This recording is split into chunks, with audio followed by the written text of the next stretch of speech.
You know, when you think of a recipe, you probably imagine something pretty simple, right? A little flour, some oil, maybe a few baking instructions. But what if I told you about a recipe from the ancient Jewish text, the Talmud? A recipe for a single meal offering that had 800 steps. Yeah, you heard me, 800. This isn't just baking. This is something else entirely. Okay, so let's just break this down. The process starts with a requirement for 300 rubs. I mean, just stop and think about that for a second. 300. The amount of sheer time and focus needed for just that one part of the process is incredible. And believe me, that's just the warm-up. Because right after those 300 rubs, the recipe calls for 500 strikes. You add that up, and boom, you're at 800 precise physical actions for just one offering.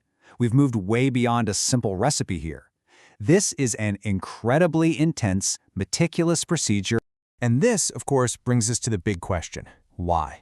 Why on earth would any ritual require this insane level of detail? What's the point of turning the simple act of preparing food into this marathon of rubbing and striking? Well, the answer, it turns out, lies in the intense debates that sprung up around these very actions. So let's get into the debate. You would think the very first thing everyone would agree on is, well, what you're actually supposed to be rubbing and striking. But nope, even that was a huge point of contention. The sages couldn't even agree if this whole process was meant for the raw ingredient or for the finished product. And here's the core of that first disagreement. The mainstream opinion was that you performed all 800 actions on the raw wheat kernels themselves, probably to get every single last speck of husk off. But then you have Rabbi Yosei, who comes along and argues for something completely different. He says you should perform the actions on the prepared dough to work it until it's perfectly smooth. These aren't just slightly different ideas, they're two totally different philosophies of the process. Rabbi Yosei's position is really firm and direct. He's challenging the established practice, basically shifting the focus from just preparing the grain to actually perfecting the final texture of the dough. But of course, in the world of the Talmud, a simple statement like this just opened the door to even more questions. So the next generation of scholars, they analyzed his words with a microscope. They asked, okay, hold on. When Rabbi Yosei said to do this to the dough, did he mean we should do it instead of on the kernels, or was he saying we should do it in addition to the kernels? Which would bring the total to 1,600 actions. It's just wild, but it really shows their commitment to understanding the exact intention behind every single word. And the rabbit hole goes even deeper. The sages weren't just debating the what and the when, oh no. They started debating the very definition of the action itself. This brings us to a scholar named Rabbi Yirmiyahu and his absolutely fascinating dilemma. He focuses on the simplest physical motion you can imagine. When you rub something, your hand moves forward, and then it moves back, right? It's a single, continuous motion we all do without a second thought.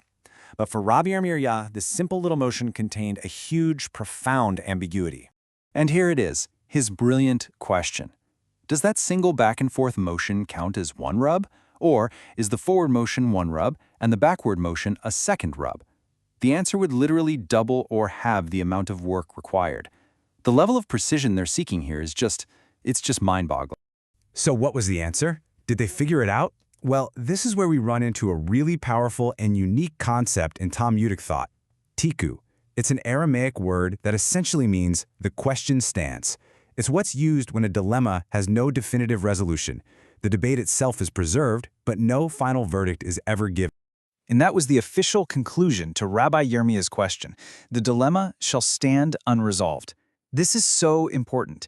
It tells us that in this intellectual tradition, the act of questioning, of exploring every single possibility, was sometimes valued even more than finding a final, simple answer. The struggle itself was the whole point. Now, this obsession with detail didn't end with the preparation. It extended all the way to the final product. After all that rubbing and striking, you still had to figure out how many loaves of bread you were supposed to make. And you guessed it, that was also up for debate. Just look at the split decision here. For most standard meal offerings, Rabbi Yehuda says 10 loaves, while Rabbi Meir says it should be 12. They agree on certain special offerings, but disagree on the default. It just proves that every single detail, from the first touch of the kernel to the final count of the loaves, was worthy of intense analysis. So after exploring all of this seemingly endless minutia, let's circle back to our central question. Why? Why does any of this matter? Well, the answer tells us a whole lot about the worldview behind this text. Ultimately, those 800 steps were never just about making flour. They were about elevating a physical act into a spiritual one. For the sages, this extreme precision was a form of devotion. The intense intellectual struggle over every detail was itself a sacred act. And leaving questions unresolved, as teku, shows that the process of questioning was often more important than the answer. This ancient recipe teaches us that any ordinary act, when it's performed with total focus and intention, could be given profound meaning. Which leaves us with a final question that extends far beyond an ancient kitchen.